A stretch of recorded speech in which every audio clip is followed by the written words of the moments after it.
Hello, hello, my beauties and bees, and welcome back to another installment of Cryptic Corner, where we explore the unexplained, the supernatural, the paranormal and hidden, the mysterious, the alien, the accursed, and the forbidden.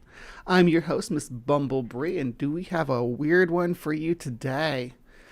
Where to start with this? I don't even know where to start. I guess we should start at the beginning. Maybe. I don't know. The place we're talking about is a town that doesn't exist anymore. It's called Averasboro. Like there's a cemetery and stuff there, but it doesn't exist anymore. Their post office closed down in 1903. Now, I don't know what the deal is with my Hive and wanting me to constantly and consistently visit North Carolina, but we often find ourselves in North Carolina for these Cryptic Corner episodes. And for whatever reason, no, not that one. There we go. Okay. For whatever reason, we always find ourselves in the state right here. Like, we had Roanoke, Bladenboro, all kinds of stuff up there, Avery County. But today, there's Dunn is the township that's closest right now to where Averasboro Township was. But it was like right here in this little cemetery and stuff. Not much to say about it. Little town, famous for its mosquitoes, which, and monster mosquitoes as the case may be, because look at that. That's a freaky looking critter. That's the Gallinipper. You don't want to see that come buzzing at you, carry you off to feed to its young. But I'm not going to read all this. There is some stuff to read here, but I'm not going to read it all because we're going to let Fernando read it. Yay, Fernando. I like Fernando. I know there's mixed feelings about him among the Hive, but we're going to let him crack this nut for us. Hello everybody, this is Fernando for the latest Cryptids and Monsters video. Alright, let's go ahead and we'll start a whole new series here based on your suggestions. I said I was going to wait until maybe later this week to go ahead and start them, but looking at this one and the newer set of suggestions, there's some pretty good stuff, so wanted to go ahead and share all of the new stuff with you here. And again, I will comb some of the older suggestions as well, so be on the lookout for those too. This one is pretty fascinating because if those of you out there have this fear of insects, which I know a lot of you do, and in some cases I do too. I do not have a fear of insects, obviously, right? My Hive side, right? But I get why people have a fear of insects, and I think it's natural and it's evolutionarily beneficial to be afraid of things with more than four legs, because a lot of them are venomous. And monkeys, while we do like to classify things, it's better safe than sorry. Depending on the type of insect, then this one will absolutely make your spine crawl when it comes to its ickiness. Like, this is something that is the stuff of nightmares, and it instantly reminded me of something from the movie The Mist, which is a really good movie if you haven't had a chance to see that either. Deals with a lot of cryptid-like monsters. So, like, The Mist is based on Stephen King. It's almost like a portal opens to like a carboniferous like world with like this mist that these giant insects can live in, and the mist flows over the town, and the giant insects and arthropods and stuff come into the town and start attacking the people. Sorry for spoilers, but that's an old movie. Old book. You missed. So this one goes by various names. For the sake of simplicity, I'm going to go ahead and just call it the giant mosquito, but if it had to go by one name, I guess that's the umbrella name of them all. It's the Averasboro, and then the second word is Gallinipper, which you're looking at a picture of here. In essence, it's just a giant mosquito. That's all it is. Variations as to its size come into play too, but if you were to just take the tiny mosquitoes that you and I see on a daily basis, but increase it to either the size of a hawk or even larger, that's in essence what you have here. Again, it goes by various different names. I'm going to highlight some of those names here too, so here's all the info. So what is this Averasboro Gallinipper, or the giant mosquito? Well, if you go by the legends tied to it, it's a creature of some sort that Ooh, we originates. do have mosquito emojis. I didn't know that. Yeah, look at that. I got a mosquito bite on my neck. Maybe a Gallinipper came and got a hold of me in the night. It's like, you're going to be giving our secrets tomorrow. Here in America, most recently in North Carolina, if you could believe it, but also throughout various tales of Native Americans, a lot of mythological tales, in fact. First, let's start about the North Carolina aspect.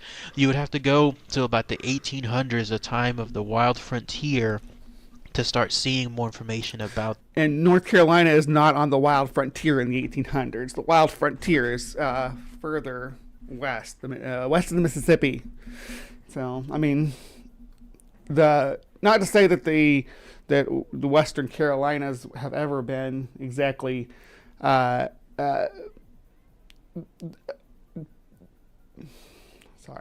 that they haven't been that the Western Carolinas and the foothills and mountains of the eastern United States are like heavily populated, and there's always been kind of a frontier like feel to them, but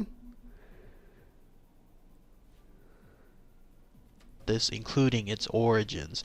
This creature, by the way, all it is, again, just take your average mosquito, increase it exponentially to the size of a hawk, and you have what it is. It's exactly the same thing. It has wings, it has the same legs as a mosquito, it has, of course, its protruding needle. Everything is all the same. Now, as far as this the set of origins there in North Carolina, apparently there used to be a town called Averasboro that existed sometime in the 1800s, mid 1800s or so to be exact. Not much else exists for that town today. Apparently it's just completely gone other than past records. These records showcase that there was some buildings there within that town, 13 of 14 of them, and one of them contained a very interesting skeleton. This was the skeleton of a bird that was shot and then put back together, displayed on the top of a ceiling somewhere. But, interestingly enough, its head, or the part of its head involving its beak, was replaced with something else. In this case, it was with a long, scrimshawed piece of something that made it look like a large needle. Everything else stayed the same, though, pretty much. And the whole purpose of this is because those frontiersmen there at that time stated and hung this with the words, the Averasboro Gallinipper, again, Averasboro being the name of that town at that time. They hung this. So, I mean, if you're following along, it was like a taxidermy thing, like the Cabana guy that we used to follow, or that we follow, who does all the Fiji mermaids and stuff. It was a taxidermy thing, a giant mosquito made from a bird skeleton that hung in a saloon. As a warning of some sort, because apparently they had come across these swarms of mosquitoes that were so large that at first they could be mistaken for birds, but then thereafter, much to their horror, of course, seeing that they are in fact giant mosquitoes, that's why they made this thing there. So I guess anybody that was coming into that town for work, maybe coming to that town for visitation, touristy type stuff, they would see this, and then that would be their warning as to look out for these giant mosquitoes. Apparently they have an endoskeleton, Jason. I don't make the rules, but yeah, how can you hang a skeleton up and say that it's the Gallinipper if it's not a skeleton of a Gallinipper, if it's not so, like, yeah. I mean, obviously everybody here would know, because you're all the Hive, that arthropods have exoskeletons and birds have endoskeletons, so mosquitoes. So that's pretty interesting. I thought that caught my eye when I was looking at that information, because why else would there be something so weird like this hanging on a display other than a warning of some sort? And then also, this was so much in the environment there, this, with regards to these warnings, the news of it so widespread that other men that work there continue, in this case, continuously on the timber side, the ones that cut all those giant trees, they in turn would always keep an eye out for these alleged giant Well, at mosquitoes. Halloween, everything has a skeleton. It doesn't matter. Octopuses have skeletons. They don't have bones. But you go to the craft stores and stuff, the Halloween section of any kind of store, and you'll see skeletons of everything from spiders to chickens. Octopus and I've never seen a jellyfish though. That's true.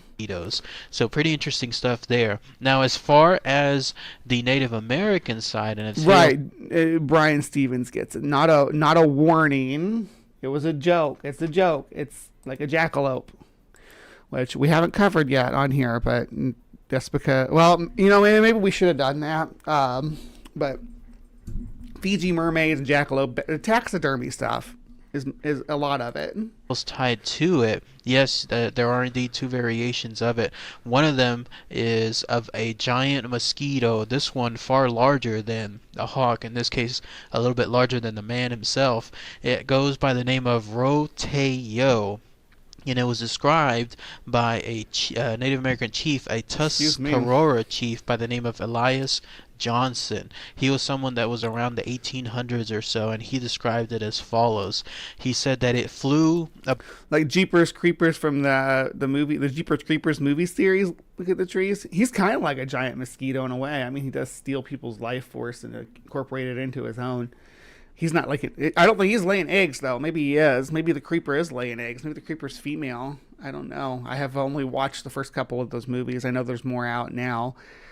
There was one up that got to the point where they started showing a lot of creeper during the day and stuff, and it just didn't work for me anymore.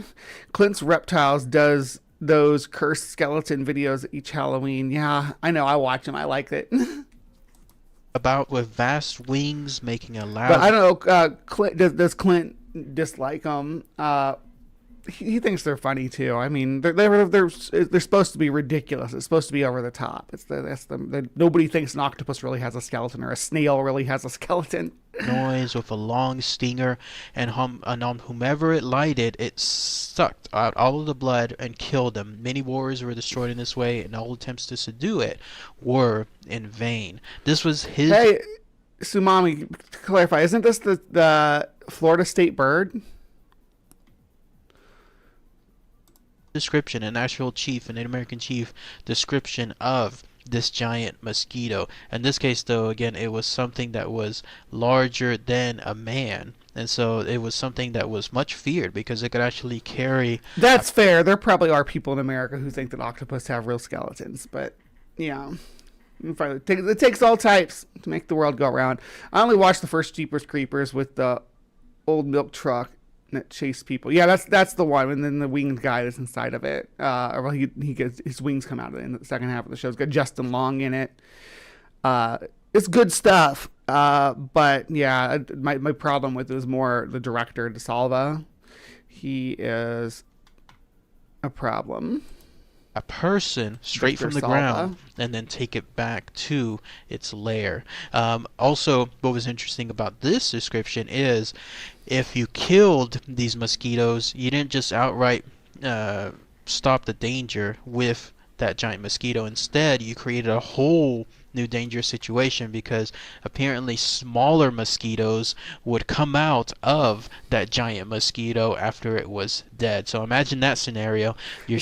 It's like a video game enemy. It's like a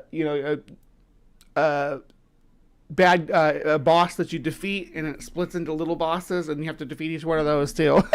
This thing, whatever it is, you've got a gun, a shotgun, or you've got arrows, and then you think you hit it, and then it settles on the ground, and you think it's over, but nope. Instead, smaller mosquitoes come out. And in fact, according to that Native American legend, that's how small mosquitoes today exist. They all came from this Roteo, whatever this giant mosquito was there. And then there's yet another Native American version, in this case a Cherokee one.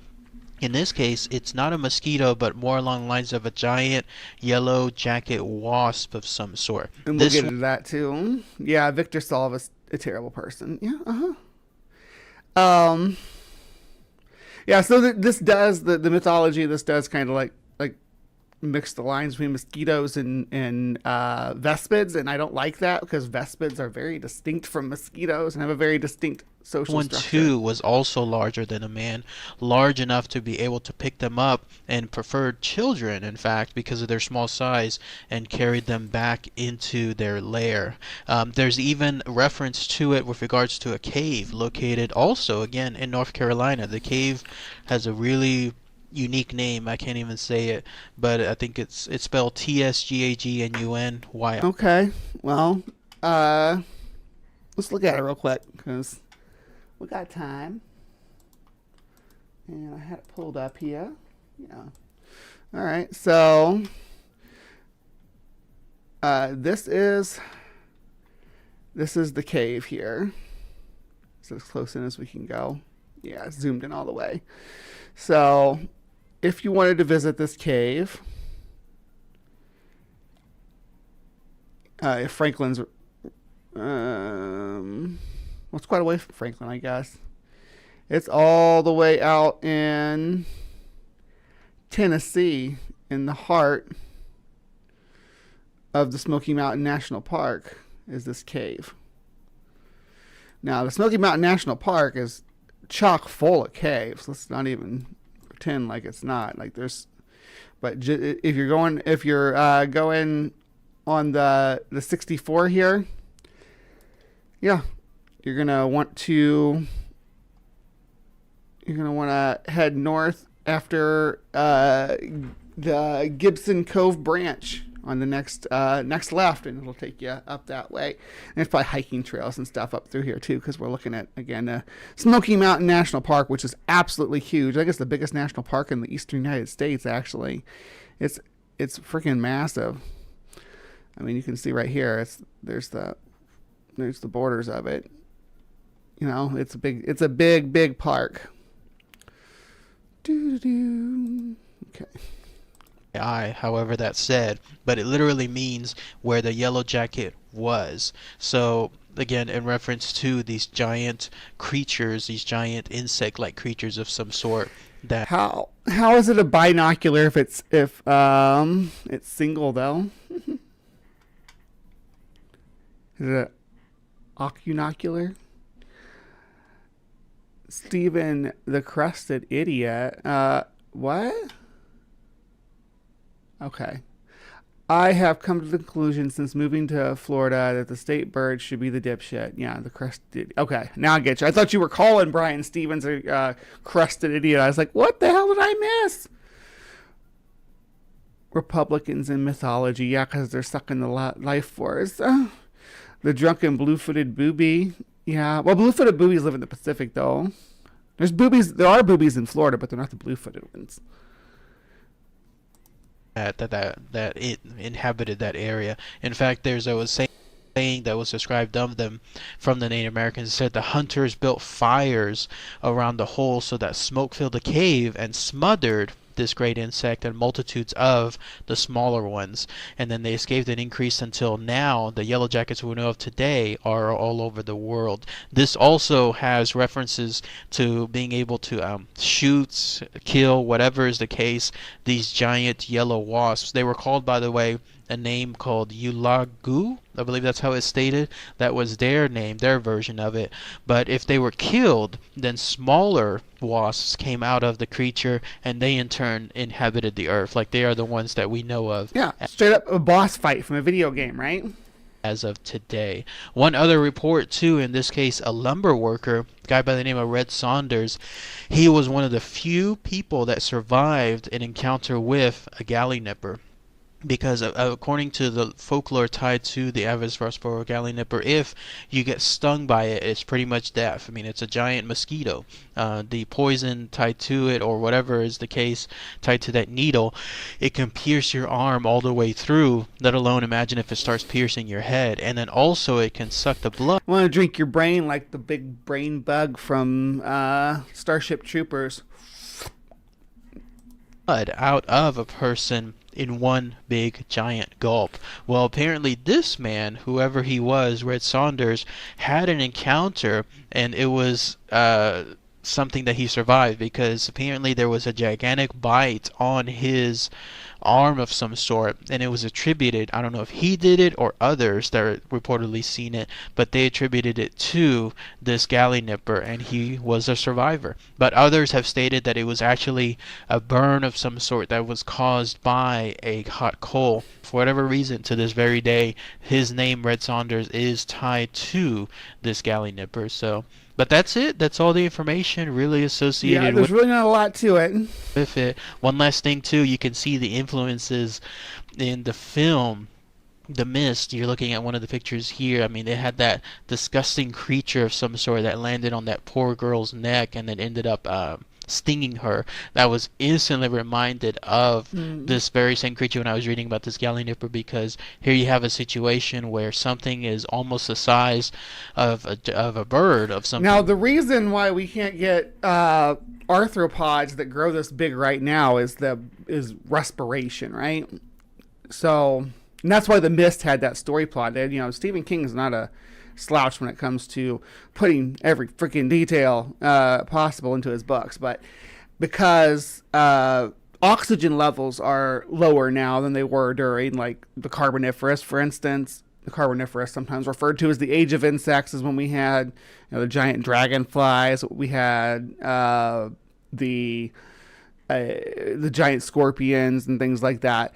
And the reason why we can't have that insects and arthropods that big today is because they breathe through something called spiracles, which basically the blood is directly exposed to the oxygen through these little spiracle ports usually on the lower abdomen.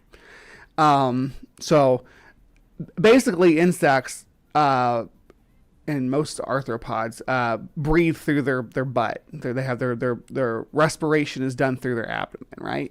Unlike us, which we have to share our food hole with our breathe hole, they can eat and breathe at the same time. So are we really the superior life form? But I digress. There's other methods of respiration that are used by arthropods as well, that are called book lungs. Now, some of the largest arthropods today have book lungs, and that's how they're able to get as big as they are, because book lungs are a little more efficient than spiracles. They allow, like, a good example is tarantulas. Why tarantulas get so much bigger than your average insects, or scorpions. They have book lungs. Now, there's also book gills, though. Now, book gills is a whole another bag of worms, but that's where arachnids got these from. Their book lungs now are evolved from book gills of past aquatic scorpions.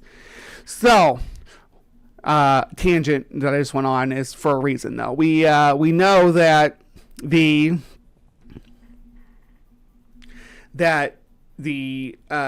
oxygen levels today would not allow for such large arthropods to exist in the real world, right? Like that's why in The Mist, for instance, they have the mist that comes out with them, or in the movie the TV show Primeval, when they had the Carboniferous anomaly.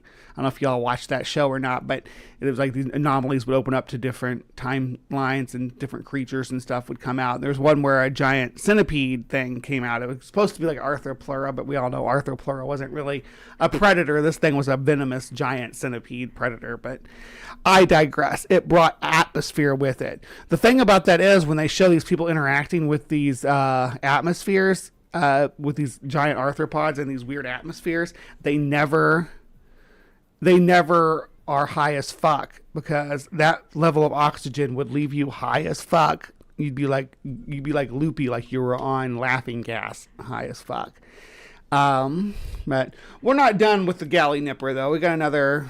There's another video. This channel's called Mantis Man, which is interesting. And they did a segment on this too. It's a lot shorter, but we're gonna watch it.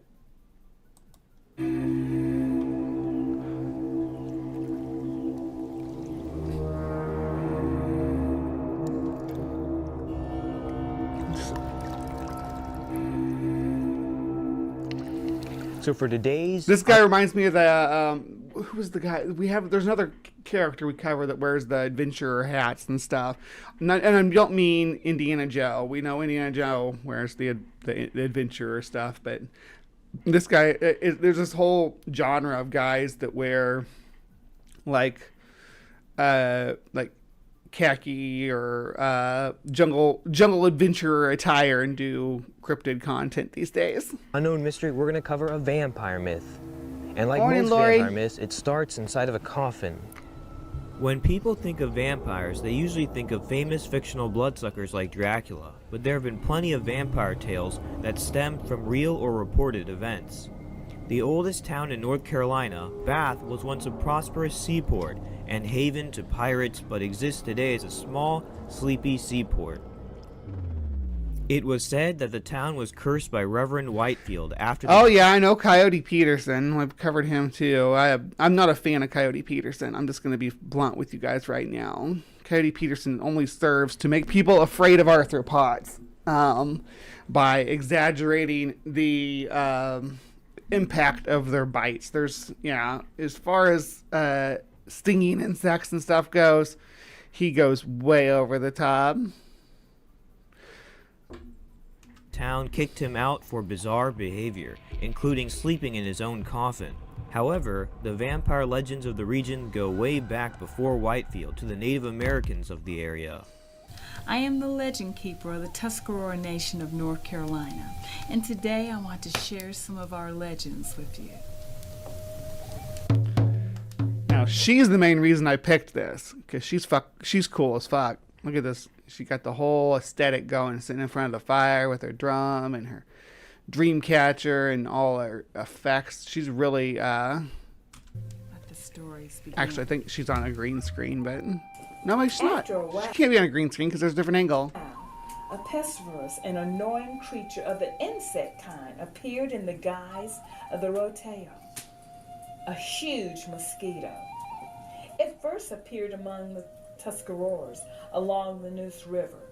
It flew about with vast wings, making a loud noise with a long stinger, and on whomsoever it lighted, it sucked out all the blood and killed them. Many warriors were destroyed in this way, and all attempts made to subdue it. I do gotta say, giant mosquito-based vampire is a nice twist on the vampire mythos. That would be like, could have done an episode of Supernatural about this, where like, oh, we're dealing with vampires, but they find out they're dealing with like one of these giant Gallinippers.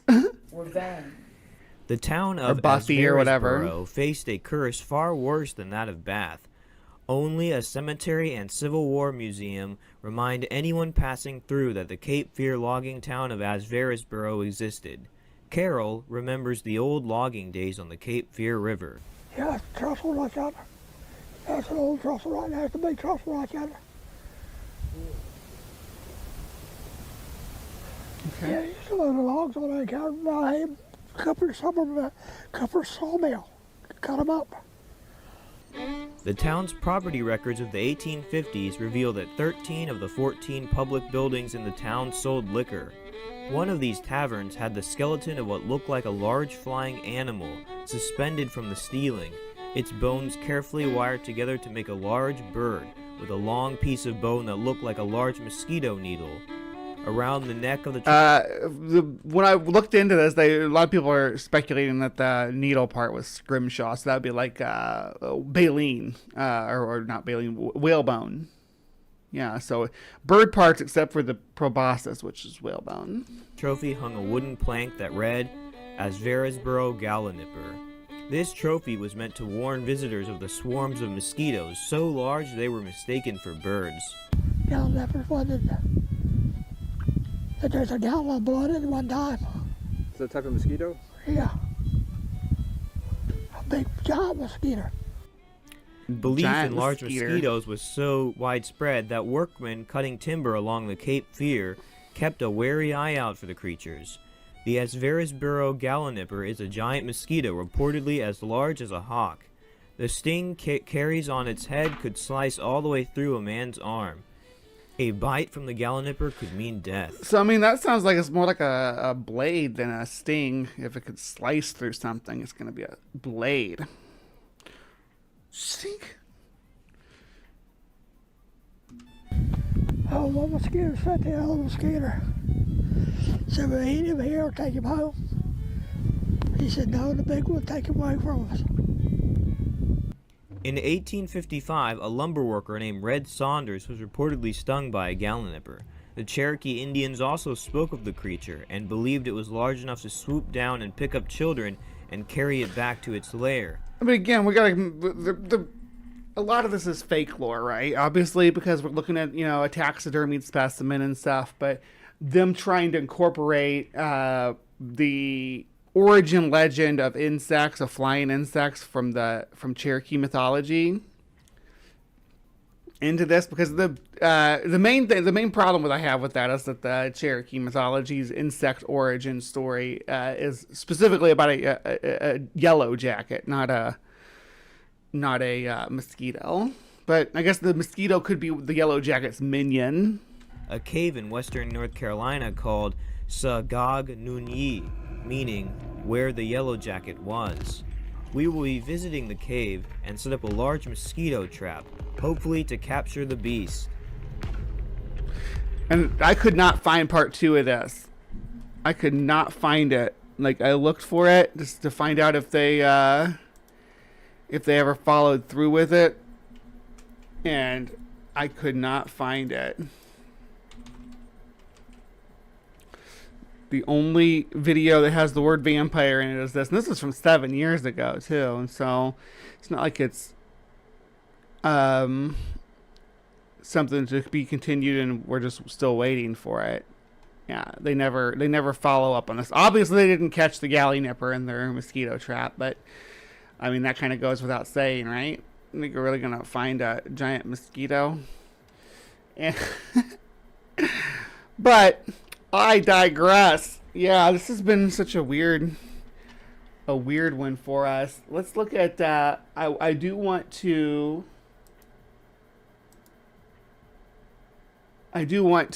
read this though, because this is sort of what they're trying to, I don't want to say they're appropriating it into their fake lore, but I'm not, just so you know, well, this I am. I'm going to try to pronounce all these words, because that's how I like to do it. Okay.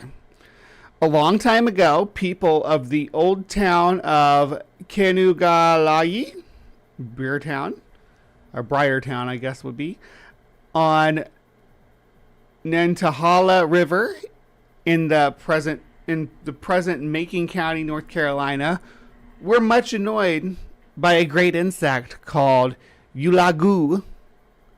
Ulagu was as large as the house, and used to come from some secret hiding place, and darting swiftly through the air would snap up children from their play and carry them away. It was unlike any other insect ever known, and the people tried many times to track it to its home, but it was too swift to be followed. They killed a squirrel and tied a white string to it so that its course could be followed with the eye, as bee hunters follow the flight of a bee to its tree. So like honey, he was collecting honey, right? The Ulagu came and carried off the squirrel with the string hanging to it, but darted away so swiftly through the air that it was out of sight in moments. They killed a turkey and put a longer white string on it. The Ulagu came and took the turkey, but was gone again before they could see in what direction it flew. They took a deer, or deer ham, I guess.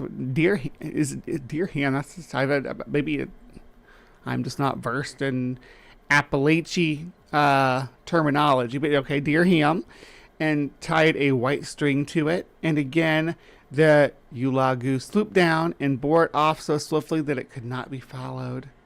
At last, they killed a yearling deer and tied a very long white string to it. The Ulagu came and seized the deer but this time the load was so heavy that it had to fly slowly and so low down that the string could be plainly seen. The hunters got together for the pursuit. They followed it along the ridge to the east until they came near where Franklin now is. That's a town in North Carolina. When on looking across the valley to the other side, they saw the nest of the Ulagu, a large cave in the rocks. The nest had an entrance below with tiers of cells built up one above another to the roof of the cave. The great Ulagu was there with thousands of smaller ones that we now call yellow jackets. The hunter built fires around the hole so that the smoke would fill the cave and smother the great insect and multitude of the smaller ones. But others, which were outside the cave, were not killed, and these escaped and increased until now the yellow jackets, which before were unknown, are all over the world. The people call the cave Skagunyi, where the yellow jacket was, and the place from which they first saw the nest they called Atahita, where they shout, and these are the names today. They say also that the fish and frog came from a great monster fish and frog which did much damage until at last they were killed by the people, who cut them up into little pieces which were thrown into the water and afterward took shape of small fish and frogs.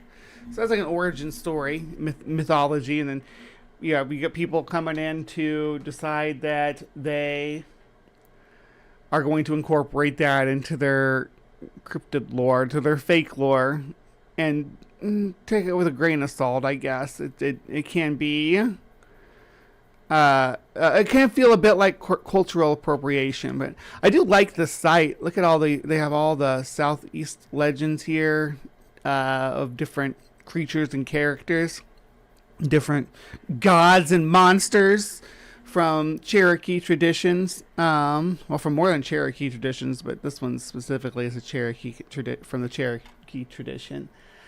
Okay, and I have to watch this because this seems so funny. So generous. Really appreciate it. I think the healing has begun. Met the greatest earthquake ever known.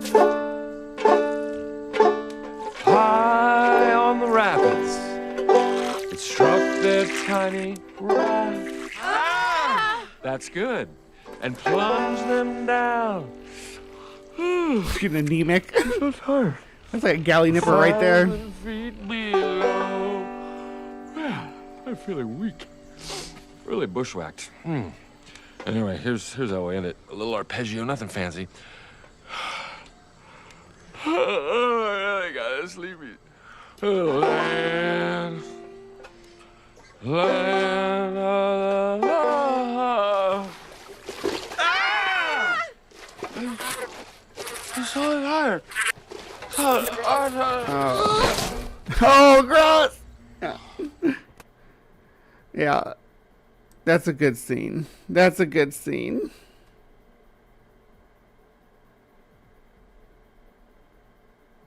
If you can't tell you are healing, you aren't healing. Well, that's... I mean, well... Maybe. Like... Mentally healing's a little bit different, I guess. I don't know.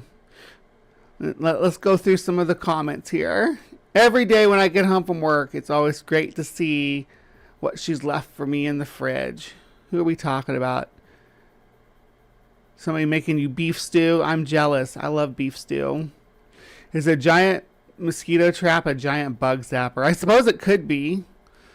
You have those tennis racket things that have the bug zapper built into it. You could use those to fight Gallinnippers. Let's see. Somebody... I haven't had beef stew in a minute. Me either. I did, like, I was before I moved down here. I was very, very pescatarian, but I've went back to eating meat, at least for the time being, till I get back on my feet. I'm just beggars can't be choosers, and I'm hungry. Yeah, deer ham would be venison, I assume. Yeah, that's my thoughts too. The damn thing was just too fast. Yeah, well, mosquitoes are like that because, like, you ever have mosquitoes hovering around you, and they kind of like they do these maneuvers that makes them really hard to swat and take out. I'm thinking about physics and how wide insects' wings would have to be the size of a house. Yeah, you're talking like Mothra size. That's like a kaiju. That's a freaking kaiju mosquito with a maybe a 10-meter wingspan minimum. And that's just like the size of a small, like, a shack or whatever. I don't say shack, like what they lived in. You know, they lived in little huts and stuff, like a little hut-sized mosquito. But the earlier description talked about them being the size of a hawk, though. So the Gallinipper is not necessarily as big as a house. The Cherokee bug god was the size of a house. But bug gods don't follow the laws of physics anyway. They're bug gods. Eulagoo. Say it with me. Eulagoo. Just fun to say. Eulagoo.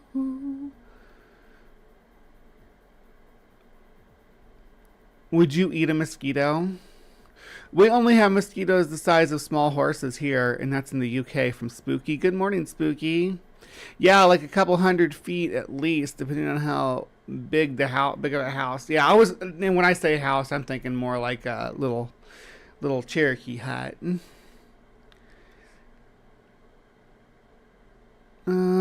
Ratio of the wingspan to wing chord. It's usually between 8.4 and, is that surface area? And 11.63. There's also there's factors that come into play when it comes to flight and how much surface area a wing has to have, depending on how the wing moves, right? Like an insect wings have these almost like a ball and socket joint where they can create their own artificial updrafts. That's why they can hover so good.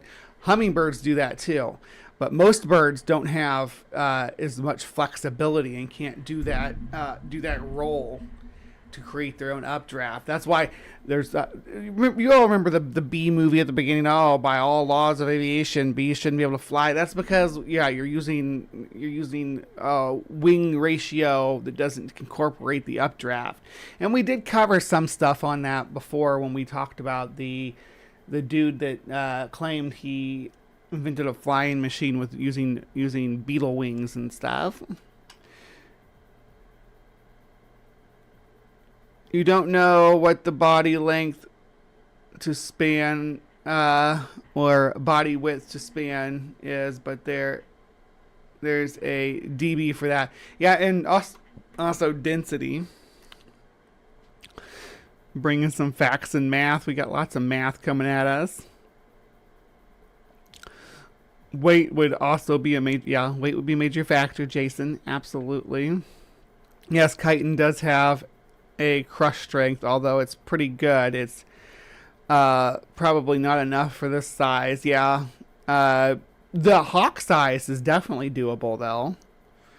The hawk-sized giant mosquito would not be much different than the griffin flies of the Carboniferous and Carboniferous of the Paleozoic, because griffin flies surpass that.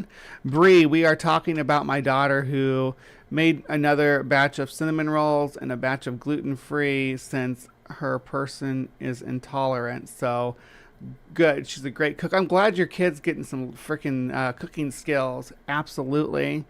In aeronautics, the chord is an imaginary straight line segment joining the leading edge and the trailing edge of an airfoil cross section parallel to the direction of airflow. I like how some bugs are so tiny they swim in the air. Yeah, there's like the smallest insects in the world are actually wasp. They're a species of wasp, but they're so small that their wings don't even have membrane. It's just they're just feathered fibers because they're small enough that their wings just swim through the air. Does Titan have chitin? The Titan of chitin. When society falls, there will be good eating at my place. You're all invited. Good. That sounds delish. All right. I think that's all we have for this one, though. Like I said, it's going to be a little bit shorter because there's not a lot on the Gallinipper. But what do you think of the Gallinipper? Why do you think that North Carolina's starting to give Ohio a run for its money for the state with the most weird cryptid stuff? So that's I just closed my map. Let me pull it back up.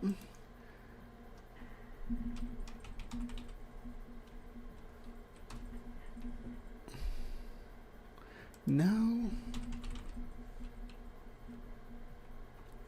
Whatever. Yeah, that'll work.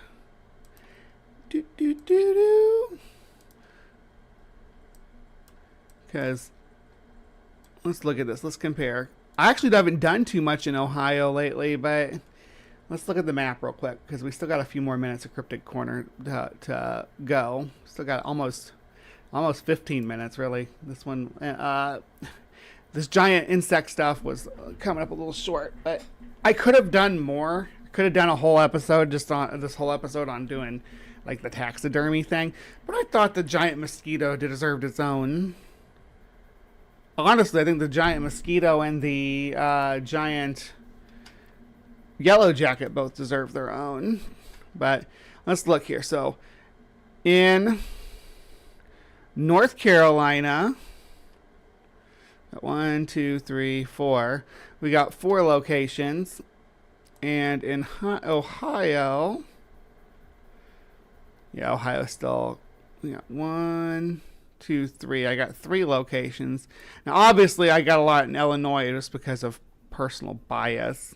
In Texas, because of personal bias, because in Missouri, Illinois, this area right here where I know the folklore like in and out, and I can build a whole show on these more obscure cryptids just because of my experience in those regions and exploring the folklore during my investigation days. I think, how many we got in California? We got 1, 2, 3, 4. So California's not doing too bad either. And I think though that New York might be like, look at this cluster right here. That's Jersey too though. In Connecticut. This little area right here has a lot of weird to it. A lot of weird. Well, this area up here has some weird to it too. Look at that. What else? We got 3 in Wisconsin, actually. I think that might all be Michigan Dogman, though, or Beast of Bray Road sightings. Yeah. Bray Road. Yeah, these, and that's the thing, too. Some of these look like there's a lot more going on because there's multiple pins for different sightings. Here's good old Sinkhole Sam. All right. That's what I wanted to talk about there real quick. Oh, did we get more people popping in? People believe all kinds of weird stuff in Ohio. Mothman, Slenderman, Bigfoot, the list goes on. Yeah, our very own Captive Desk is an Ohio, I guess I almost want to call you a cryptozoologist too, Dave, because you do the cryptozoology like me. But yeah, Captive Desk Dave has a channel called Grassman Chronicles, covering a lot of the weird Ohio stuff, and he's got a special love for our furry hominids though. So if you haven't checked that out, yeah, I will be covering more Ohio beasties coming up, the Grassman Chronicles is where I'm located. I covered Bessie last month. Yeah.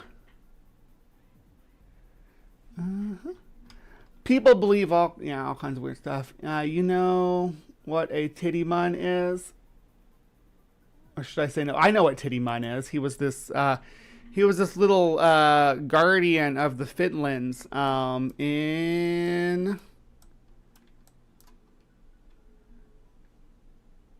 this region of, well, shoot, yeah. So he was a nature spirit, sort of. Y'all keep dragging me back to math, but he was in the UK. He was a fae of sorts. He looked like a little old man, and he could control the flow of the flooding of the fins, the seasonal flooding. He was in control of that. And when we started to change the courses of the rivers and modernize the Tittymon, the riverways, kind of straighten them out like they do, it made him mad. And then the rest of the Fae, that he was basically the elder of them, they started going nuts on the people, and you couldn't go out at night without protective charms and stuff like that. Tittymon was he was not a bad guy, though. He was trying. The Finn was specifically had its own ebb and flow that went with nature, and then humans coming in with their urbanization. That's what kind of tale it is. And this isn't like a long time ago, like this stuff happened. This is within the last, 150 years that people were that superstitious about he could titty up the river. That is true. Yeah, but yeah, Brian Stevens, I'm pretty versed in in a lot of folklore. Well, I'm a cryptozoologist, yeah, and fairy lore is very much tangled. It's hard to detangle fairy lore and alien stuff from cryptozoology. That's why I cover fairies and aliens in Cryptic Corner, and ghosts too, because sometimes you can't detangle them. Sometimes they're tethered together, and you can't decide whether this is a cryptid, an alien, or a fairy, and you just gotta roll with it. And then I kind of get that vibe from the Gallinipper, because the Gallinipper is when they incorporate the folklore, of course. To be clear, it's incorporating folklore. The what was his name again? I feel so silly not remembering it. Ugula or whatever. I said it a million times earlier, but it was a deity of sorts. Was like the insect god, the mother of insects. Yeah. All right. So that's been Cryptic Corner for us, covering the Gallinipper of Averasboro, and you let me know what you think. This has been a fun one for me. There was a lot of folklore involved in this one, which I'm always down for. But do I think that there was ever giant mosquitoes that hovered over the swamps of the swamps and mountains of North Carolina? No, not at all. Do I think that there may have been giant mosquitoes that lived during maybe the Mesozoic or the Paleozoic that we haven't found evidence for, that were bigger than modern mosquitoes? Now, definitely not as big as a house. I doubt they would even be as big as a hawk, but maybe maybe as big as a grasshopper. That's a huge mosquito. People are like, oh, that's not very big. But for a mosquito, that's huge. A mosquito the size of a grasshopper with a wingspan like that would be terrifying to see coming at you. So I liked this one. I really did. It was fun. I should do more like this with where we tackle it from multiple different angles because people look at it from multiple different angles. But you guys let me know if this is the type of content that you want to continue to see from the Hive in the comments down below. And you tell me if there's any giant insects that you think that I should cover. We do have more giant spiders coming up too, by the way. Just so you know, we've done the giant spiders of South America, we did the giant spiders of North America and Africa. We haven't done the giant spiders of South America yet. We haven't revisited the giant spiders of Europe, because I did a giant spiders of Europe way long time ago when I first started the channel. But I want to redo it with cathedral spiders and stuff. We haven't done Asia or Australia either. So we got a lot of giant spiders to come up, but there's other giant insects and insectoid things too.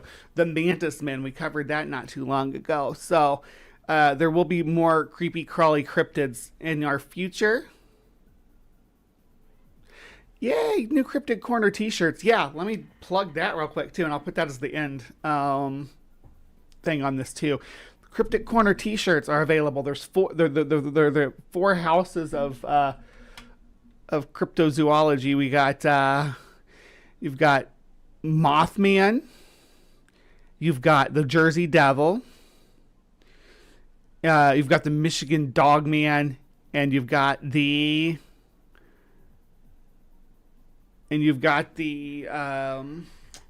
Swamp Bugger, which is a Bigfoot, which is the southern fried Bigfoot. I just call him Swamp Bugger because I like that name. Let's see. What would happen biologically if a mosquito hatched twice the normal size? Well, I mean, it's hard. I can't speculate because I don't know a lot about how Hemolith is going to deal with that. I know with like humans that are oversized that they suffer a lot of health issues. I would speculate a mosquito would suffer a lot of health issues too if it suffered from giantism. I don't know for sure though. Maybe it'd thrive. I don't think so. I think it would probably have illnesses and afflictions from its anatomy not being properly acclimated to our current environment. All right, I'm going to wrap up Cryptic Corner here, but don't go anywhere. Let me rephrase that. I'm going to wrap up Cryptic Corner here. So please remember to be kind, take care, and we will see you next time.